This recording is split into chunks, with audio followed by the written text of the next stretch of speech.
after separate. Okay. It's all blessing together. One Bismillah. Yeah, Rahma descends on us, inshallah. Bismillah. Yeah, Bismillahir Rahmanir Rahim. Alhamdulillahi Rabbil Alameen. Wassalatu wassalamu ala Sayyidil Anbiya wal Mursaleen wa ala alihi wa ashabihi ajma'in, amma ba'd.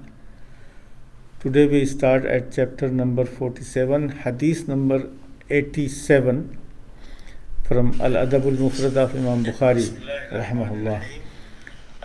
So the heading is a child is a delight. Yeah, children are delight.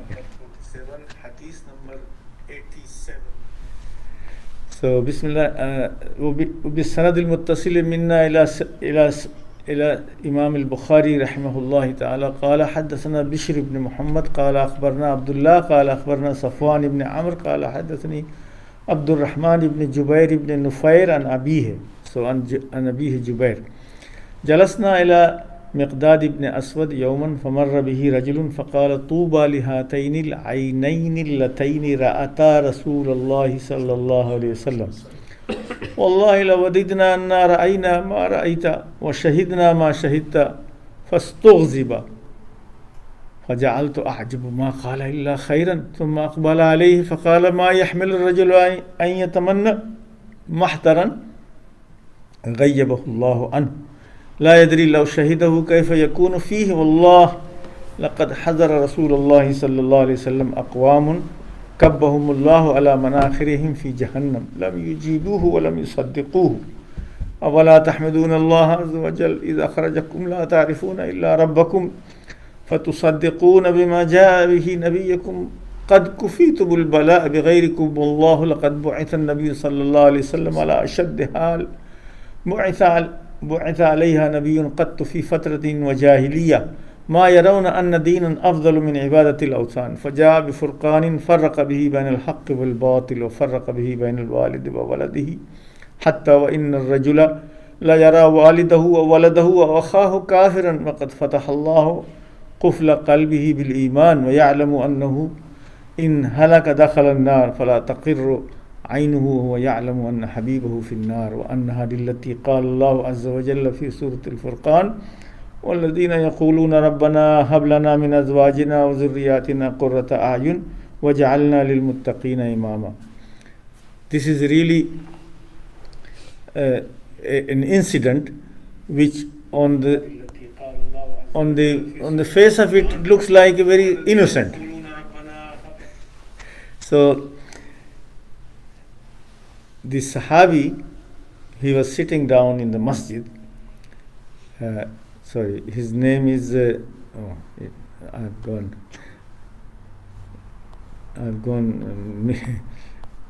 missing. So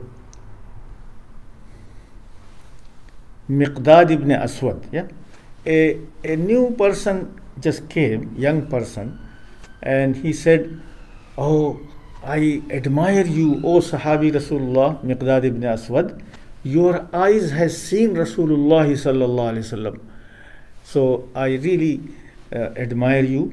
And wallahi, I wish if I were during the time of the Prophet sallallahu alaihi wasallam, and I should have witnessed what you, O Sahabi, you witnessed." So this is an innocent wish. Many of us always think that if we were in the time of the Prophet sallallahu alaihi wasallam, yeah. But Miqdad ibn Aswad, he became really disturbed and angry.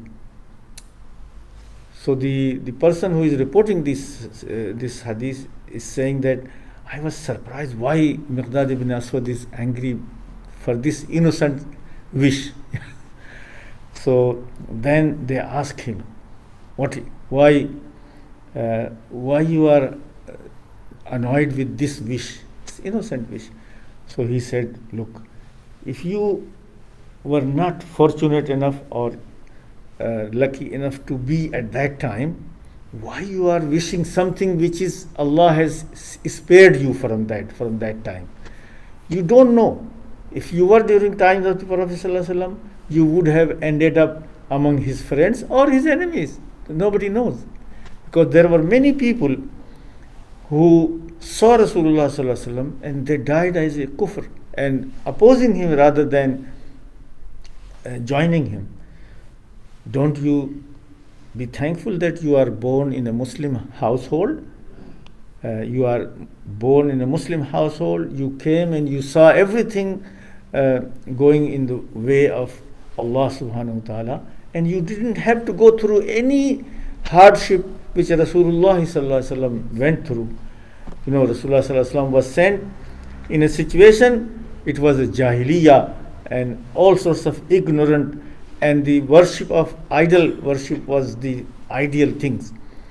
So Rasulullah sallallahu alaihi wasallam came and put his dawah. Many people joined him, but most people opposed him. Yeah, even their family members, walid and walad, you know, child and their father, and they were split. Sometimes the father was Muslim and children was not Muslim. Children were Muslim, father was not Muslim. So they would see each other and they will cry from the bottom of their heart that their own beloved one are ending up opposing Rasulullah sallallahu alaihi wasallam, and they will be faced with the hellfire. So they become very, very really uneasy to see their own loved one from family members to be among the people who opposed Rasulullah sallallahu alaihi wasallam. You know, those people who died in Badr, 70 people, and other conflicts. So for 6 years or 7 years, the conflict remained, and so many people died from both sides. Yeah? So the connection with today's topic of the people, father and son and brother, they were separated because of iman and kufr, but they wish, all the Muslims, they wish their next of kin would become Muslim. Yeah, and that's why in Surah Al-Furqan there is a dua which has been taught to us, that those who say, Allah subhanahu wa ta'ala is teaching us, our Lord, give us joy in our wives and children. So this is dua to make our household very peaceful and very, very tranquil for our own self and to satisfy ourselves. So the Sahabi is saying this dua came to put them at peace, that please, you can make dua for all your family members to become Muslim. Yeah. So in UK, for instance, when we see sometime new Muslims, sometime we wish, after we see some new Muslims very enthusiastically committed to Islam, sometime we wish we were new Muslim. Yeah, the born Muslims sometime really envy the new Muslims. So that is, one should not do it, because one should not wish to go through the trials and tribulations which every new Muslim has to go through. Instead, we can make this dua from Surah Al-Furqan, ayat number 74, Surah number 25. Rabbana hablana min azwajina. O Allah, grant us from our spouse and our children coolness of eye, joy and coolness of eye. That means they should be in harmony with our main religion of Islam and value. In UK, in this environment, we are again in the Makkan environment, and many of parents do come to imams and they complain that the children are out of control. They go and live like a normal English way of life. They live and abandon Islam also. Some people, the irtidad mean abandoning our culture and religion and our value is very rampant among the youth here in UK. And this is a new fitna. 20 years ago, I never heard about it. But now in the United States, in Canada and here, among the third generation, there is a rebellion and strangeness from the home culture, from Islam and Islamic values.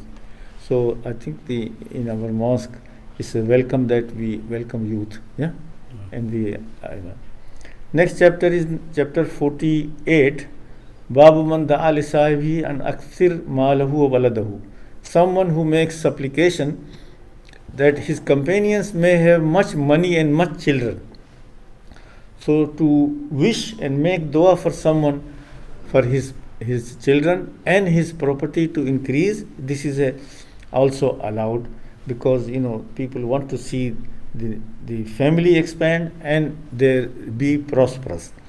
So Anas ibn Malik radiyallahu ta'ala anhu reports, قال حدثنا موسى ibn Ismail حدثنا سليمان ibn مغيرة عن ثابت عن أنس قال دخلت على النبي صلى الله عليه وسلم يوما وما هو إلا أنا وأمي وأم حرام خالتي إذ دخل علينا فقال لنا لا أصلي بكم وذاك في غير وقت الصلاة. Rasulullah, so Anas ibn Malik was a 10-year boy when Rasulullah sallallahu alaihi wasallam came to Medina. Yeah, so he remembers at 11-year age that Rasulullah sallallahu alaihi wasallam came to his house one day. He, his mom, and his khala, Anas ibn Malik's khala, were there. Rasulullah sallallahu alaihi wasallam said, "Do you want me to pray in your house somewhere? In a normal time, not a farz prayer." So فقال رجل من القوم فأين جعل أنسا منه فقال جعله عن يمينه ثم صلى بنا ثم دعا لنا أهل البيت بكل خير من خير الدنيا والآخرة. فقالت أمي يا رسول الله خويدمك ادعو الله له فدعا لي بكل خير كان في آخر دعائه أن قال اللهم أكثر ماله وولده وبارك له. So somebody asked that when Rasulullah sallallahu alaihi wasallam prayed in your house, how did you stand with Rasulullah sallallahu alaihi wasallam? So there was Rasulullah sallallahu alaihi wasallam, Anas as a child, and two ladies, behind. So Anas radhiyallahu anhu said that he made me to stand on the right side of the Rasulullah sallallahu alaihi wasallam. He prayed 2 rakat just to make us like a designated place for the ladies for the rest, and then after the prayer he make dua for all the people of the household. Oh Allah, give them barakah, give them goodness, all the things. So then my mom, Anas' mom, she said to Rasulullah sallallahu alaihi wasallam, Ya Rasulullah, Anas is your little servant, little assistant. Can you make dua for him especially? So Rasulullah sallallahu alaihi wasallam made dua for Anas ibn Malik that Allahumma aksir maalahu wa waladahu. Oh Allah, grant him much wealth and many children and bless him. So 3 dua, grant him wealth and children and make him, give him barakah. So this is the dua which is at the beginning of Rasulullah sallallahu alaihi wasallam coming to Medina.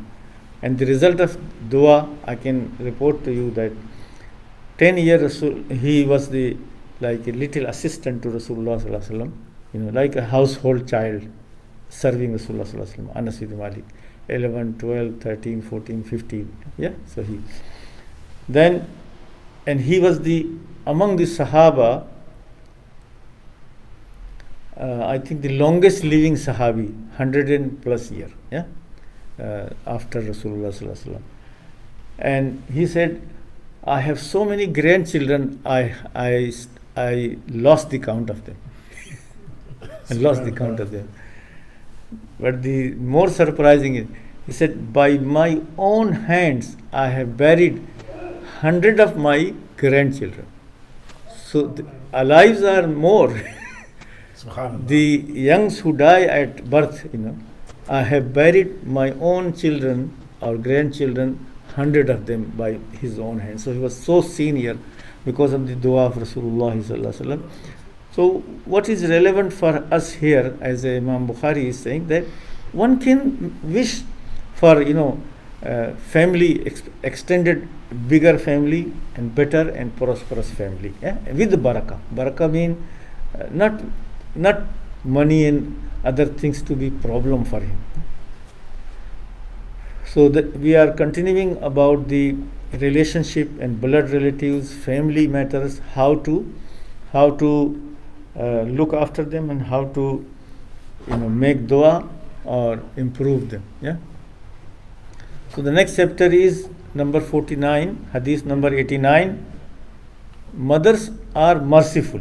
So it's illustration of how merciful are moms. حدثنا مسلم بن إبراهيم قال حدثنا ابن فضالة قال حدثنا بكر بن عبد الله المزني عن أنس بن مالك same Sahabi. جاءت امرأة إلى عائشة رضي الله عنها فأعطتها عائشة ثلاثة مرات فأعطت كل صبي لها ثمرة وأمسكت لنفسها ثمرة فأكل الصبيان الثمرتين ونظر إلى أمهما فعمدت إلى التمرة فشقتها فأعطت كل صبي نصف تمرة فجاء النبي صلى الله عليه وسلم فأخبرته عائشة فقال وما يعجبك من ذلك قال رحمها الله برحمتها صبيتها. I mean, this is a very moving story, and it is that, every morning. So this Anas ibn Malik, who is the Khadim of Rasulullah sallallahu alaihi wasallam, he said that a lady came with her two young daughters to the house of Aisha radhiyallahu ta'ala anha, and she was waiting for Rasulullah sallallahu alaihi wasallam to arrive, and she could present her case and matters which were preoccupying her. Yeah. So while she was waiting for Rasulullah sallallahu alaihi wasallam in the house of Aisha radhiyallahu ta'ala anha, Aisha radhiyallahu ta'ala had only 3 pieces of dates. She gave it to the guest. So she gave 2 dates to the children and tried to eat the third one herself. Yeah, she must have come for some assistance or some family problem. So Rasulullah sallallahu alaihi wasallam's 9 wives' household next to the masjid, they were like a reception center for the ladies.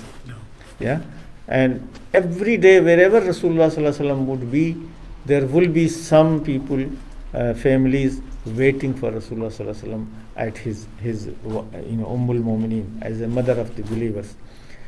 So the third date, which she wanted to eat herself, children looked at mom and she couldn't eat. So she tear them 2 pieces and gave to the children. So she gave up her own food of date and give it to her 2 daughters. So Sayyidina Aisha radhiyallahu ta'ala anha, she didn't have any child, so she doesn't know really. She was very surprised that how motherhood can prefer their own children over themselves. Yeah. So she expressed to Rasulullah sallallahu alaihi wasallam, this lady is coming, she has some issues, and I saw this. So Rasulullah sallallahu alaihi wasallam told Sayyidina Aisha radhiyallahu ta'ala anha, why you are surprised? Because of she is so kind and merciful to her own children, Allah subhanahu wa ta'ala has showered his mercy on her. So laqad rahimahullah, Allah has already given her mercy because she is so kind and merciful to her own children. So that's mean the kindness to our own children, whether for mother or father, is this kindness attract the mercy of Allah subhanahu wa ta'ala. I mean, in other extra hadith, the case is that she said, these children are yatim, they are orphan, her husband has died, and the issue was that the house was taken over by the uncle of those children. So the brother of the deceased person, he took the control of house and tried to depose these children out of the family. So she came to Rasulullah sallallahu alaihi wasallam complaining that, look, my husband died and these children are yatim and we are being chucked out. And this story really I have seen with my own eyes, that once household, young household dies, then the grandfather and others, they are not very merciful really. I mean, I have seen, and I can't bear, but this is the situation happened with the Rasulullah sallallahu alaihi wasallam time also. So because the Sharia was coming, so Rasulullah sallallahu alaihi wasallam reprimanded this person, called him and told him, look, you can't chuck these yatim children and wife of your brother out of house. You have to let them. So Rasulullah sallallahu alaihi wasallam solved their issue. But because of just that thing also, Rasulullah sallallahu alaihi wasallam gave good tidings, that because of the being kindness to children, and of course they were yatim also. Yatim mean orphans. Next is there are two hadiths which is to do with hugging the children, yeah, kissing the children. This says, but hugging is appropriate word today, yeah. Babu Qublatis Sibyan. So hadith number 90. حدثنا محمد بن يوسف قال حدثنا سفيان عن هشام عن عروة عن عائشة رضي الله تعالى عنها قالت جاء أعرابي إلى النبي صلى الله عليه وسلم فقال تقبلون صبيانكم فما نقبلهم فقال النبي صلى الله عليه وسلم أو أملك لك أن نزع الله من قلبك الرحمة.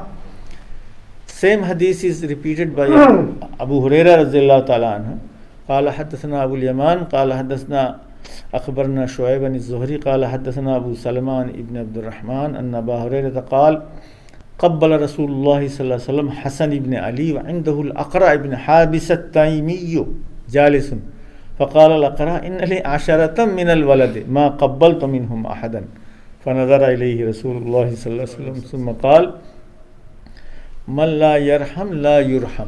So these two hadiths, they complete the story.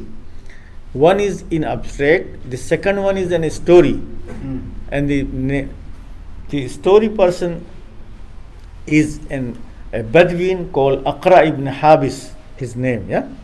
He was sitting with Rasulullah sallallahu alaihi wasallam, and the grandson of Rasulullah sallallahu alaihi wasallam came, who is the Hasan, the first grandson.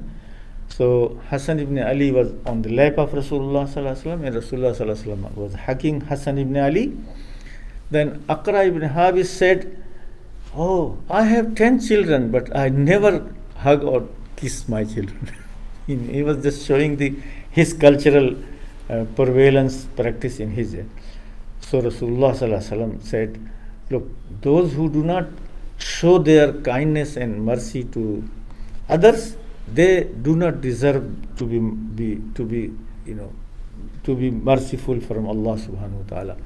So the previous hadith, when Aisha radhiyallahu ta'ala is reporting the same incident, because she was not there, so she didn't know who was there. So she said that a Bedouin came to Rasulullah sallallahu alaihi wasallam, and he said, how dare you just kiss all the kids whenever they come to you? We don't do it. So Rasulullah sallallahu alaihi wasallam said, what can I do for you?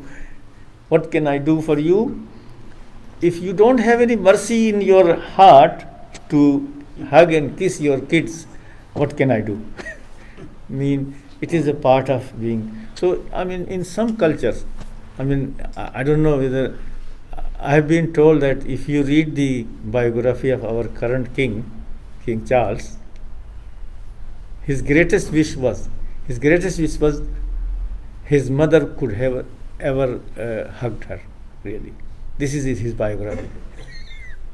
My daughter, she read the biography and she said that they were, in royal household, they are, brought up through nannies and other systems. They don't have one-to-one relationship. We are fortunate to have this, compassionate and kind household. Yeah. So I was really, but this information is credible that our current king, he never lived in a normal life of motherhood, hugging or kissing or things like that. So that was the Bedouin culture. Sorry, we shouldn't say that. The next chapter is chapter 51, a parent's good conduct and being dutiful towards his children. Up to now we have been saying that children should be dutiful to their parents. Now it's the other way around, inshallah. So Babu Adab Al Walidihi wa Birrihi le Waladihi. حدثنا محمد بن عبد العزيز قال حدثنا وليد بن مسلم عن الوليد بن نمير بن أوس أنه سمع أباه يقول كانوا يقولون الصلاة من الله والأدب من الآباء. This is Arabian proverb that righteousness, taqwa, is from Allah. Taqwa is given from Allah subhanahu wa ta'ala, but etiquettes, adab and right conduct is from the parents. So like culture, norms and etiquettes and prevailing practices are taught within the household by parents, by siblings and others, extended family. This is a Arabian proverb. The next, this is not from Rasulullah sallallahu alaihi wasallam, but Rasulullah sallallahu alaihi wasallam is saying, قال حدثنا محمد بن سلام محمد بن سلام number 93 قال أخبرنا عبد الأعلى ابن عبد الأعلى القرشي عن داود بن أبي هند أن عامر أن النعمان بن بشير حدثه أن أباه انطلق به إلى رسول الله صلى الله عليه وسلم يحمله يا رسول الله إني أشهدك أني قد نحلت النعمان كذا وكذا فقال كل ولدك نحلت قال لا قال فاشهد غيري ثم قال أليس يسرك أن يكونوا في البر سواء قال بلى قال فلا إذن قال أبو عبد الله ليس الشهادة بالنبي رخصة. I mean, this is a very short report. Nu'man ibn Bashir is saying that Bashir, his father, he took him as a child to Rasulullah sallallahu alaihi wasallam to make Rasulullah sallallahu alaihi wasallam witness about the deed of granting this Nu'man some property. Yeah. Brother, a lecture is going, please. Yeah, no problem. He's giving you hadith. Yeah. Giving him hadith too. Can you go at the back? Yeah, no problem. Please. Jazakallah khair. Okay, so I mean, unless you want to come, join with me. Taqra. I've been joining you for 26 years. This guy just come yesterday. Let him listen to you. Astaghfirullah, man. Astaghfirullah. Sorry we spoke without apologize. No, you can go at the back. Okay, so I think he's very important. Let him finish first. oh yeah, he's finishing. Finishing. Okay, so the story is really very comprehensive. Previously people used to have more than one wife during the time of the Prophet sallallahu alaihi wasallam, and they will have multiple children. So one of the wives of Bashir, she said, "I am your favorite wife. Give my child some special properties." And so he said, "Okay, I can give your child special property." So she said, No, I will not believe you until you go to Rasulullah sallallahu alaihi wasallam, make him witness, and then come to me. So Bashir took his child to Rasulullah sallallahu alaihi wasallam to make him witness that I am giving him such and such property. So Rasulullah sallallahu alaihi wasallam said, you have many children. Did you give all your children this property? So he said, no, Ya Rasulullah, I didn't do. So Rasulullah sallallahu alaihi wasallam said, look, don't ask me to be witness for this unjust division of your own asset among your child. Yeah. What Rasulullah sallallahu alaihi wasallam said that, don't you want that all your children be good to you? He said yes. So Rasulullah sallallahu alaihi wasallam told him that when you give gift, give all of them. If you discriminate among your own children, they will discriminate you in the return. Yeah. So from there the masala comes that we cannot discriminate among our own children in terms of giving them money and property, assigning property.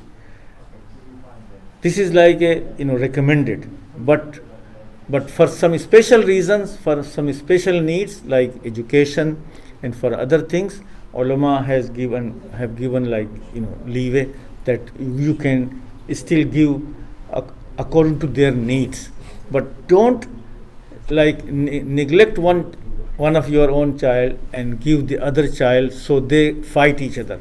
I mean, I have been here in hospice and other places, and I have seen the people at their deathbed regret their lifelong things when they have done this.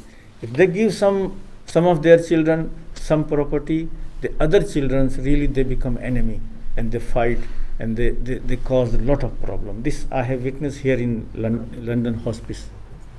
I am a chaplain here in the Barnet Hospital and the London hospice, and when visit I listen to their life stories exactly as Rasulullah sallallahu alaihi wasallam has said here.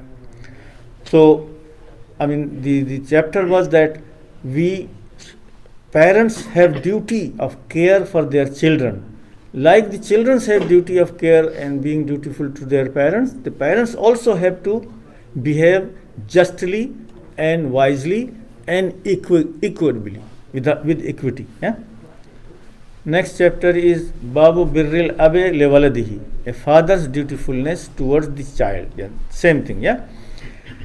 حدثنا ابن مخلد عن عيسى ابن يونس عن الوصافي عن محارب بن دسار عن ابن عمر قال إنما سماهم الله أبرارا لأنهم بروا الآباء والأبناء كما أن لوالدك عليك حقا كذلك لولدك عليك حق. So this is Ibn Umar Razillah Ta'ala anhu's tafsir of Quran, that Allah subhanahu wa ta'ala has described some of the good people as abrar, doing good things. So why they are being described being dutiful? Because they were dutiful towards their subordinates and people who are around them. So Ibn Umar Razillah Ta'ala anhu is saying that like the children have duty towards their parents, parents have duty towards their children also. Kazalika liwaladika alayka haqqun. Children have right and duties. So it's like a reciprocal arrangement. It's not one way that only children have to be dutiful towards parents and parents do not have to be equitable among them. So this is like a balancing act, inshallah. Next chapter is Babu man la yarhamu la yurham. Someone who does not show mercy will not be shown mercy. Hadith number 95. قال حدثنا محمد بن العلاء قال حدثنا معاوية بن هشام عن شيبان عن فراس عن عطية عن أبي سعيد رضي الله تعالى عنه قال عن النبي صلى الله عليه وسلم من لا يرحم لا يرحم. So the hadith is that very simple. Prophet sallallahu alaihi wasallam said, someone who does not show mercy will not be shown mercy, from Allah subhanahu wa ta'ala. The same hadith in same meaning is from the Jarir ibn Abdullah radiyallahu ta'ala anhu قال حدثنا محمد بن سلام قال أخبرنا أبو معاوية عن الأعمش عن زيد بن وهب أبي زبيان عن جرير بن عبد الله قال قال رسول الله صلى الله عليه وسلم لا يرحم الله من لا يرحم الناس. Allah will not show mercy on those people who do not show mercy on other people. One Abda. Next hadith is 97. Abda an Ibn Abi Khalidin an Qaisin an Jarir ibn Abdullah قال قال رسول الله صلى الله عليه وسلم لا يرحم الناس من لا يرحم الناس لا يرحمهم الله. Whoever does not show mercy on people, Allah will not show mercy to him. So this is like three different Sahabis reporting same situation, that those who do not show mercy to others, they do not deserve mercy from Allah subhanahu wa ta'ala. Hadith number 98. Sayyidina Aisha Razillah Ta'ala report the same thing, meaning of the same thing. The being merciful to our environment, to our own family, to our neighborhood is the order of the day. And Abda and Hisham and Nabi and Aisha قالت إن أتى النبي صلى الله عليه وسلم ناس من الأعراب فقال له رجل منهم يا رسول الله أتقبلون الصبيان فوالله ما نقبلهم فقال رسول الله صلى الله عليه وسلم أو أملك إن كان الله عز وجل نزع من قلبك الرحمة. This is the same. Imam Bukhari is repeating the hadith which was before Aqra ibn Habis, a Badwian, which I explained to you very well, from Aisha radhiyallahu ta'ala anha. The next hadith 99, hadith number 99. أبو النعمان قال حدثنا حماد بن زيد عن عاصم النبي عثمان أن عمر رضي الله تعالى عنه استعمل رجلا فقال العامل إن لي كذا وكذا من الولد ما قبلت واحدا منهم فزعم عمر وقال عمر إن الله عز وجل لا يرحم من عباده إلا أبرهم. This is not a hadith of Rasulullah sallallahu alaihi wasallam. This is a saying of Umar ibn Khattab radhiyallahu ta'ala anhu to one of his officials. Umar ibn Khattab as a caliph made someone the in charge of certain things, and then he told Sayyidina Umar ibn Khattab radhiyallahu ta'ala anhu, oh, I see you people kiss and hug your own children. I have so much children, never hug them or never kiss them. So Umar ibn Khattab radhiyallahu ta'ala anhu as a caliph said that Allah will not have mercy upon his servants except those who are dutiful among his slaves, those who are dutiful towards others. So it's like if we be kind, Allah will be kind with us, yeah. And if we are cruel, then we should not expect like the other way around, yeah. How many time? Another time. 16 minutes. 10 minutes, yeah. So we reached, mashallah, hadith number 100. I'm alone today, so I'm running fast. If I'm running too fast, tell me. Sorry. Because Imam Sahab was helping me read. But Imam Bukhari, in his Sahih al-Bukhari, also here repeats the ahadith with different sahabis, different wordings, but same meanings. So to emphasize the meaning. See, hadith, chapter number 54 is mercy has 100 parts. Like there are 100%. If the concept of having mercy is 100 parts, then the whole world, how much they have, this is the explanation in this hadith from Abu Hurairah radiyallahu ta'ala anhu. حدثنا الحكم ibn نافع قال أخبرنا شعيب عن الزهري قال أخبرنا سعيد بن المسيب أن أبا هريرة رضي الله تعالى عنه قال سمعت رسول الله صلى الله عليه وسلم الرحمة 100 جزء فأمسك عنده 99 وأنزل في الأرض جزءا واحدا فمن ذلك الجزء يتراحم الخلق حتى ترفع الفرس حافرها عن ولدها خشية أن تصيبه. I mean the example given in this hadith, I mean some of us are familiar, some of us we are not familiar because we live in an urban environment. We have not seen the farming environment. So Abu Hurairah reports that Rasulullah said Allah has made mercy as a concept 100%. So he kept with him 99%, and he only sent on earth 1% of the mercy. Total mercy, 1% of the mercy is divided to all of the humanity. And because of that mercy, we see that even the animals, they look after their kids, their offspring, and they try not to harm their kids because of mercy. So mercy, 1% mercy is divided among all the humanity and all the universe. So those of you and those of us, we watch those channels which describe wildlife, we can see on that. But even if you go to any farm and zoo, if there are animals with their kids, the way they show, the way they protect their kids, the animals is amazing. Who taught them? It's just 1% of the mercy which Allah subhanahu wa ta'ala has sent on earth. So on the day of judgment, Allah subhanahu wa ta'ala will display all the 99% mercy. We can see that even the kafir, those who swear at Allah subhanahu wa ta'ala, they are given food and life and all the things. So this is also mercy of Allah subhanahu wa ta'ala, just 1% mercy. The mercy issue is coming, and continuing from here Imam Bukhari's thing, and all the social relationship and biological relationship are based on mercy and kindness to each other. So the next chapter is about the neighborhood.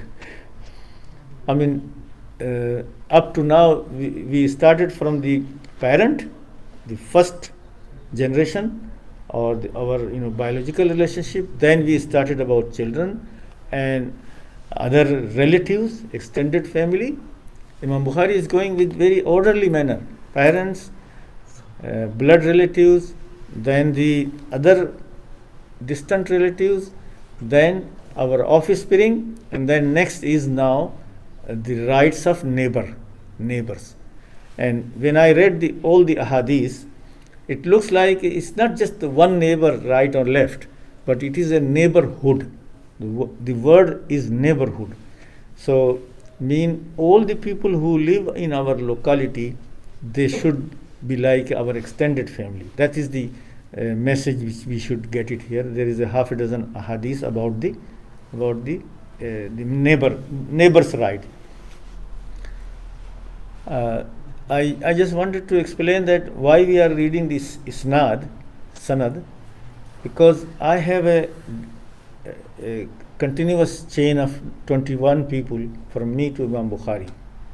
So at the end of the course, if you wish, I can give you a certificate from today till Rasulullah Sallallahu Alaihi Wasallam, the continuous chain of narration about all these 1200 hadith. Yeah, that's why I'm reading. So you can say that there are hundreds of peoples who have been from today till Rasulullah Sallallahu Alaihi Wasallam. The chain of transmission is continuous. There is no break of for last 1400 years. Yeah, and there are around 21 people from me to Bukhari, and from Bukhari to Rasulullah Sallallahu Alaihi Wasallam, sometime 3, sometime 4, sometime 5 people. Yeah. So حدثنا إسماعيل بن أبي أويس قال حدثني مالك عن يحيى بن سعيد قال أخبرني أبو بكر بن محمد عن عمرو عن عائشة رضي الله تعالى عنها عن النبي صلى الله عليه وسلم ما زال جبريل يوصيني بالجار حتى ظننت أنه سيورثه. So Rasulullah Sallallahu Alaihi Wasallam told Sayyidina Aisha Radhiyallahu Ta'ala anhu, Jibreel has been urging me to be kind to neighbors. He urged me so many times. I thought he is going to make him the next of kin, like in terms of inheriting the bequest. Yeah, it's like very often Jibreel alayhi salam urged Rasulullah Sallallahu Alaihi Wasallam that tell your ummah to be kind and considerate to your neighbors. This was Sayyidina Aisha Radhiyallahu Anha reporting. Next hadith is حدثنا صدقة قال أخبرنا ابن عيينة عن عمرو النافع بن جبير عن أبي شريح الخزاعي عن النبي صلى الله عليه وسلم. Another Sahabi, Abu Shuraih Khuzai. قال من كان يؤمن بالله واليوم الآخر فليحسن إلى جاره ومن كان يؤمن بالله واليوم الآخر فليكرم ضيفه ومن كان يؤمن بالله واليوم الآخر فليقل خيرا أو ليصمت. There are 3 things which Rasulullah Sallallahu Alaihi Wasallam is saying here, that if you are a true believer, you should be good to your neighbors. Yeah. So it's like a automatic function of our belief and faith that we are good to our neighbors. وَمَنْ كَانَ يُؤْمِنُ بِاللَّهِ وَالْيَوْمِ الْآخِرِ فَلْيُكْرِمْ ضَيْفَهُ. If you are a true believer, you should honor and respect your guest, those who come to see you or stay with you for short time. And those who believe in Allah truly, they should only speak good or keep quiet. Yeah, we should not speak like foul language or harsh language or anything which hurts someone. Yeah, this is it's like a part of Iman. As we know that Iman has 77 branches. So one of the branches will be to speak softly, to behave nicely to the neighbors, and to honor or respect and look after people who visit you as a guest. Yeah, those who want to be as a guest. Guest in Arabian culture is still today. Before Rasulullah Sallallahu Alaihi Wasallam also, the guest had profound right on wherever they come. Yeah. See, because people were living in a very spread out neighborhood in Arabian Peninsula. So anybody who is out of their town, they go to other town or other villages, they had inbuilt right to be looked after, to be fed, without hotel and commercial restaurant. So they had the right. So Rasulullah Sallallahu Alaihi Wasallam engraved it as a part of our Iman. It's a part of faith to look after the people who come to us as a visitor, as a guest, and honor them. So what is the meaning of neighbor and neighborhood? So حدثنا أحمد بن حميد قال حدثنا محمد بن فضيل عن محمد بن سعيد قال سمعت أبا زبية الكلاعي قال سمعت مقداد بن أسود قال سأل رسول الله صلى الله عليه وسلم أصحابه عن الزنا قالوا حرام حرمه الله فقال لأن يزني الرجل بعشرة نسوة أيسر عليه من يزني بامرأة جاره وسألهم عن السرقة قالوا حرام حرمها الله عز وجل فقال لأن يسرق من 10 أبيات أيسر عليه من يسرق من بيت جاره. So this is a conversation which Miqdad ibn Aswad reporting that Rasulullah sallallahu alaihi wasallam said, what do you know about fornication, having illegitimate relationship with someone, female, opposite sex? So Sahaba said it's haram. You and Allah has made it haram. So Rasulullah sallallahu alaihi wasallam, to illustrate, he said, look, to have illegitimate relationship with your neighbor is very easy than having relationship with other women. So being unfaithful and doing illegitimate relationship with your neighbors is more serious, 10 times more serious than normal sin. So a sin committed outside neighborhood becomes grave if you commit it with your own neighbor, because it is easy. Similarly, Rasulullah sallallahu alaihi wasallam said, what about stealing and taking other people's property? So it is haram. But to steal from your neighbor is very easy. So Rasulullah sallallahu alaihi wasallam said, it is 10 times more grave to steal from your neighbor. Yeah. So this is like to emphasize the rights of neighbor and the sacrosanct nature of the neighbor's property and their honor and their integrity.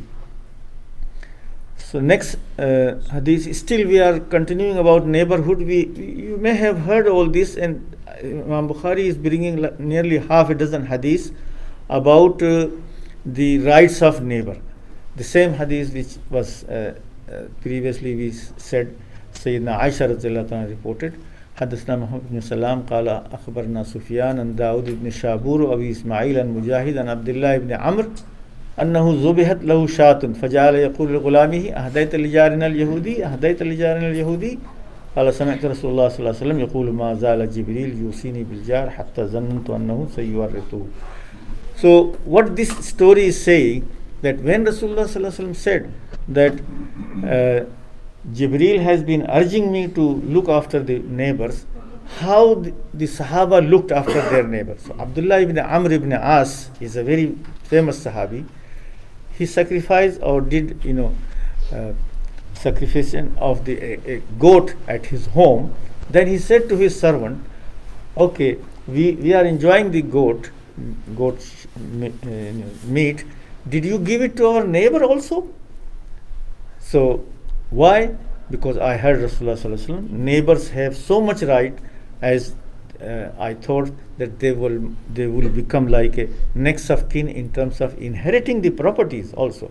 So that means we should share among our neighbors food and things like that. And I think we just passed this Eid al-Adha, and I remember I gave to my Christian neighbor, and she really after 2 days she came and thanked, said this was so fresh meat, we don't get it.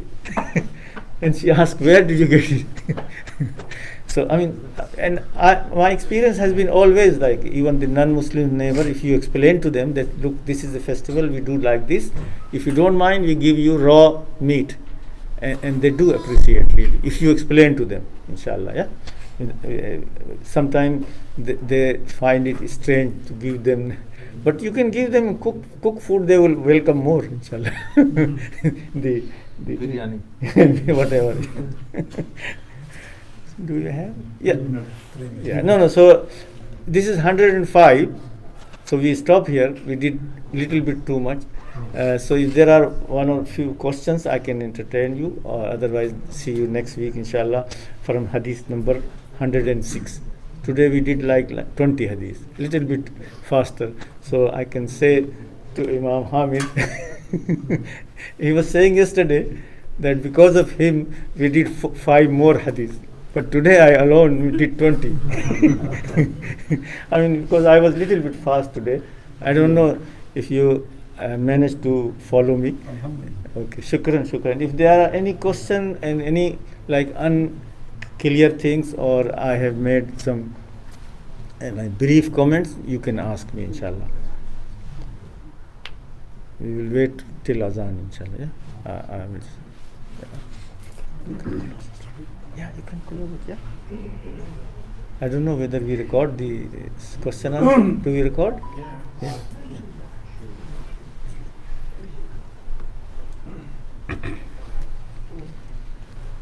Bishrah li sadri wa yassir li One of the hadiths also here like this, that there are three relationships regarding the neighbor. One is neighbor by neighbor and with relatives. One is neighbor and Muslim. Yeah. The other is neighbor and non-Muslim. Oh, yeah. Yes. I think there are some hadiths left which is coming, that what is the neighborhood? Neighborhood is counted by number of doors, 40 doors, right, left, back and forth. So, From here to East Finchley. I mean, because this is an urban environment, it is a condensed, but in previous days, 40 houses would be like the whole village. Yes. Yes, the whole the Medina as it is now, the